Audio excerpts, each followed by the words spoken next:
हम सजदे में हमने मांगा था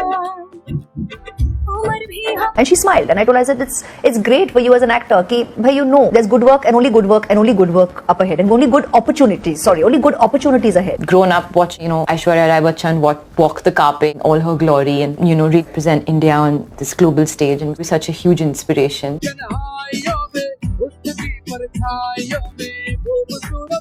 तो कैंस 2026 अभी प्रॉपरली स्टार्ट भी नहीं हुआ था और इंटरनेट पर already whole Bollywood fan war वाला मोमेंट शुरू भी हो चुका है. एज इन एक तरफ है ऐश्वर्या राय बच्चन द विमेन जिसको लोग लिटरली क्वीन ऑफ कैंस बोलते हैं और दूसरी तरफ है आलिया भट्ट बॉलीवुड की करंट ग्लोबल फेस जो अब कैंस में अपनी सेकंड अपीयरेंस के लिए बिल्कुल रेडी है. तो क्या वाकई लॉरियल पेरिस ने कैंस के अपने जायंट कैंपेन पोस्टर में से ऐश्वर्या को रिप्लेस कर दिया विद आलिया भट्ट? तो ये पूरे फैन क्यूरेटेड राइवलरी ड्रामा के बारे में बात करें उससे पहले आप चैनल को सब्सक्राइब जरूर से कर लेना. तो सबसे पहले ना पूरा सिचुएशन समझते हैं क्योंकि हर साल कैन फिल्म फेस्टिवल होता ही है which revolves around beauty brands, fashion houses और luxury labels huge promotional campaigns भी रन करते रहते हैं और उन्हीं में से एक बिगेस्ट पार्टनर होता है लॉरियल पेरिस. एंड जहाँ पर ये ऑर्गेनाइज होता है ना सारा, वहाँ के होटल में कुछ ह्यूज सेलिब्रिटी बैनर्स को पुट किया जाता है ताकि एक विजुअल कैंपेन के जरिए उसको प्रमोट किया जा सके. और इस साल भी एग्जैक्टली वही होता है. लॉरियल ने एक प्रमोशनल वीडियो पोस्ट किया जहां पर जायंट पोस्टर्स को अनफर्ल होते हुए दिखाया जा रहा था और उस वीडियो में फीचर थे Alia Bhatt, Eva, Helen and many more faces of L'Oreal Paris. अब आप कहोगे ये सब तो काफी नॉर्मल साउंड कर रहा है, जब कोई चीज हर साल होती ही है, इस बार भी हुई है और बॉलीवुड से यहाँ पर आलिया भट्ट का फेस विजिबल है, तो प्रॉब्लम क्या हुई? सो वेट, क्योंकि आलिया भट्ट का पिक्चर यहाँ पुट होना ही प्रॉब्लम की वजह बन गया क्योंकि लोगों को लग रहा था कि ऐश्वर्या राय जो ओजी है कैंस की, उनको क्यों रिप्लेस किया गया. और ये क्वेश्चन इतना फ्यूल होता है कि लॉरियल ने जो ये प्रमोशनल वीडियो शेयर किया था, इसका अगर आप कमेंट सेक्शन जाकर चेक करोगे ना तो हर एक दूसरा तीसरा कमेंट यही है, ऐश्वर्या क्यों मिसिंग है, ऐश्वर्या को क्यों रिप्लेस कर दिया. क्योंकि कोई भी आ जाए, कितना ही बड़ा सेलिब्रिटी क्यों ना हो, वो ओजी को रिप्लेस नहीं कर सकता. एंड इवन कमेंट्स लाए कि ऐश्वर्या का मतलब ही लॉरियल है इंडिया में, क्योंकि इस ब्रांड को इतना रिकॉग्निशन मिला ही ऐश्वर्या की वजह से है. तो आप कैसे आलिया को चूज कर सकते हो over Aishwarya? So in short ये चीज काफी बड़ी कंट्रोवर्सी बन जाती है क्योंकि फिर आलिया और ऐश्वर्या के फैंस के बीच में लिटरली एक fan war kind of situation he create हो गई थी, जहाँ ऐश्वर्या के फैंस का मानना था कि for a larger section of Indian audience Cannes का मतलब ही ऑटोमेटिकली ऐश्वर्या राय होता है. तो जब people suddenly giant Cannes visual देखते हैं विदाउट हर फेस, तो ये क्रिटिसिज्म आना, इमोशनली उनका पूरा ये आउटरीच दिखना, ये उतना भी कोई स्ट्रेंज साउंड नहीं कर रहा है. अब हालांकि आलिया को डिफेंड करने वालों का मानना था कि आलिया भी आज की डेट में कोई छोटा मोटा नाम नहीं है बॉलीवुड में, चाहे हॉलीवुड प्रोजेक्ट्स हो, लग्जरी ब्रांड्स के साथ कनेक्शंस हो, इंटरनेशनल विजिबिलिटी हो, आलिया भट्ट भी अब काफी ज्यादा फीचर होती हैं हर जगह. और अगर बात लॉरियल का फेस होने की है तो आलिया भट्ट भी ब्रांड एम्बेसडर है इस ब्रांड की. तो ऐसे में ऐश्वर्या को डिफेंड करते करते जो आलिया को इतना ज्यादा पुश डाउन किया जा रहा है वो कहीं से सेंस नहीं बनाता. सो इन शॉर्ट ये पूरा फियास्को ही इस बात पर हो रहा है जहाँ एक तरफ ऐश्वर्या के फैंस का कहना है that how dare you sideline Aishwarya, और वहीं दूसरी साइड आलिया को डिफेंड करने वालों का मानना है कि आप ब्रांड को अटैक करो, आलिया को नहीं. बिकॉज दे वर एडिंग कि अभी तक ऑफिशियली अनाउंस तो नहीं किया गया है ना कि ऐश्वर्या को रिप्लेस किया है आलिया ने. तो अगर फैक्चुअली ही बात करनी है तो लास्ट 2 सालों से ऐश्वर्या को पोस्टर्स पर नहीं रखा जा रहा था और उनको रिप्लेस करने वाले कुछ और एम्बेसडर्स ही थे. लेकिन अभी इस बात का इतना तमाशा इसीलिए बन रहा है क्योंकि फेस है Alia Bhatt. Globally dozens of ambassadors होते हैं एक ब्रांड के और ऐसे में हर साल वो एक नए फेस को कैंपेन का पार्ट बनाते हैं और इस साल ये मौका